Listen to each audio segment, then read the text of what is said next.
Hello again. So, as it's freezing cold, you can tell, obviously it's winter, it's time for a new project. Project this time is going to be the guitar from Back to the Future. So if you look it up online, you can find out that's a Gibson ES345. Now, interestingly, well, actually not very interesting at all, but the Gibson 345 was released in 1958 and Back to the Future was set in 1955. So it's not strictly true, although they have got a time-travelling DeLorean. So I guess we can let them off with a guitar 2 years out of date.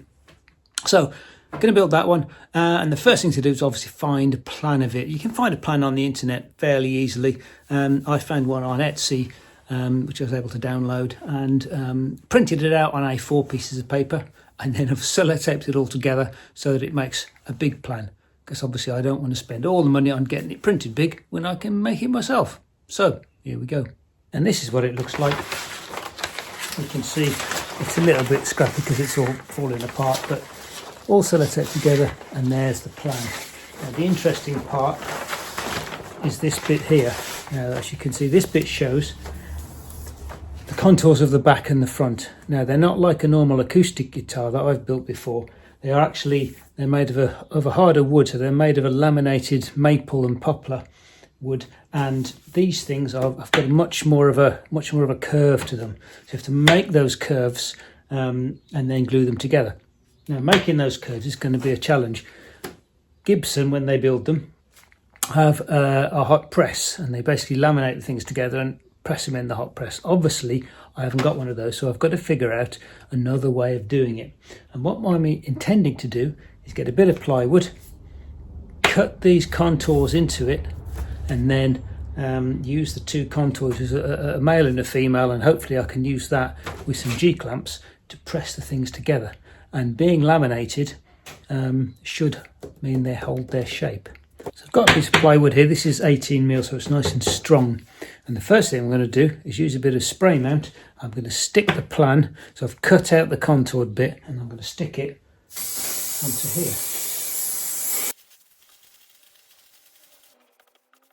Now at this stage it's important to get it flat and make sure if you've made it out of little parts that all the parts are properly aligned. And what I'm going to do is I'm going to set a router to the specific depth, and I'm going to cut out the shapes.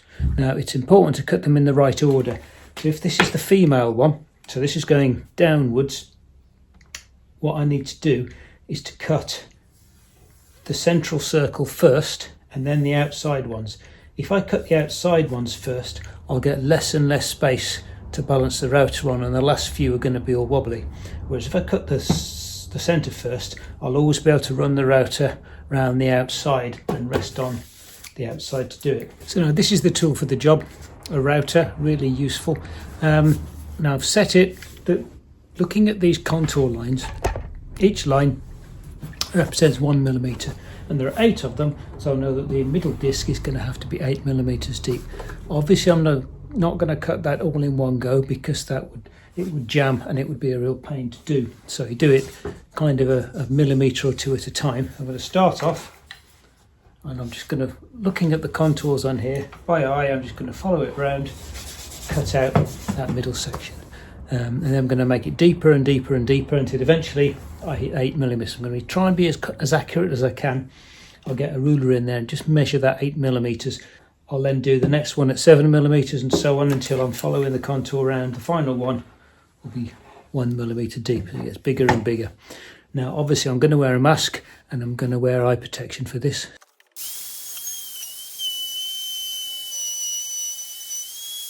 So here we are, finished going through that and measuring it a little bit more accurately. I'm getting 7.95, so that's pretty close. So there's the first hole. Now one thing I've discovered that's going to help, before cutting it, go around the line with a knife, and that way you won't get the paper all splintering up and getting in the way. So now I'm going to set the thing back to a low value. I'm going to go around this second one, this pear-shaped one, and keep going throughout the whole lot, so I get these stepped contours.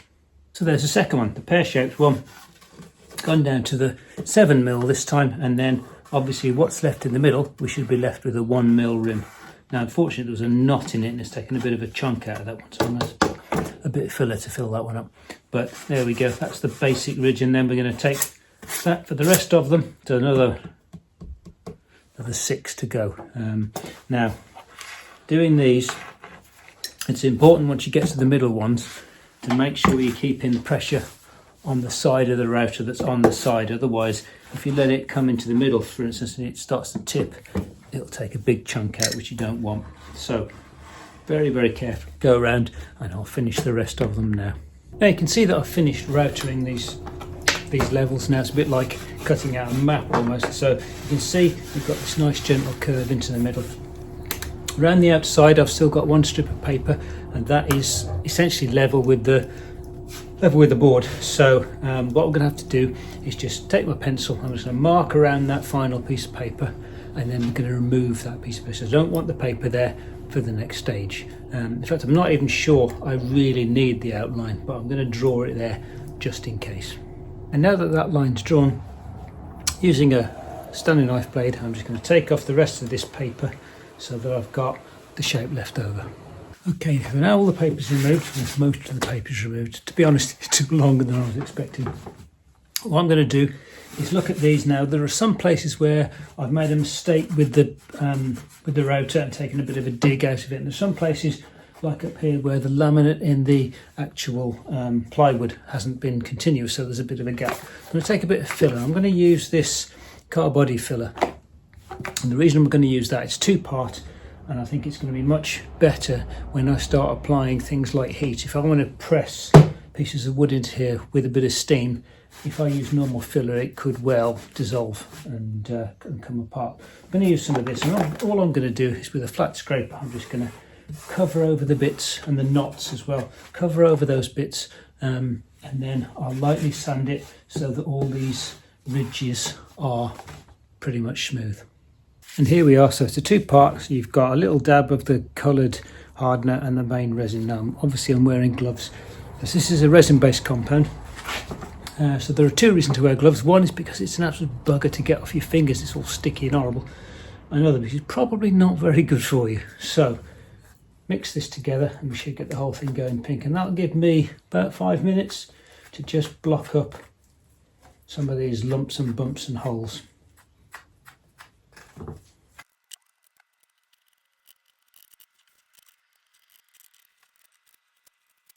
So now the filler's in place, I've just sanded it down lightly, so I've got, what I'm left with is just the contours that I've mapped from the plan. Next thing to do is to smooth it all out. Now so I'm starting off with some 80 grit sandpaper, fairly rough. And the temptation is to use a rotary sander or something that's going to do the job quicker. What I'm concerned about doing that is that I'm going to go too far and take too much of it off. So I'm going to start with hand sanding, see how it goes. So again, I'm using it the thin way, so I can follow the curve. It turns out hand sanding takes ages. I've managed to get a slight sort of smoothness on it, but it's going to take forever because this is quite hard wood. So result to miss the rotary sander for a bit. Now, this is fairly big, so it could be a problem. But if I just use the corner, hopefully then I'll get a reasonably smooth and accurate looking shape to it. Now obviously I'm going to use dust extraction, which fits into the back of here. I'll need a bit of tape to hold that in place so that I don't have to breathe in the dust. Of course, at some points it gets a bit too small to use that big sander, so I've got a little detail sand here. Again, with some fairly rough 60 sort of sandpaper on it. And just do these corner bits.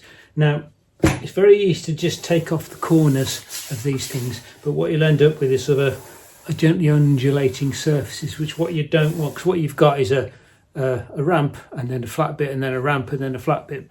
What you really want is a curve throughout. So when you run your hand over, especially along this main curve, you'll feel where the lumps and bumps are.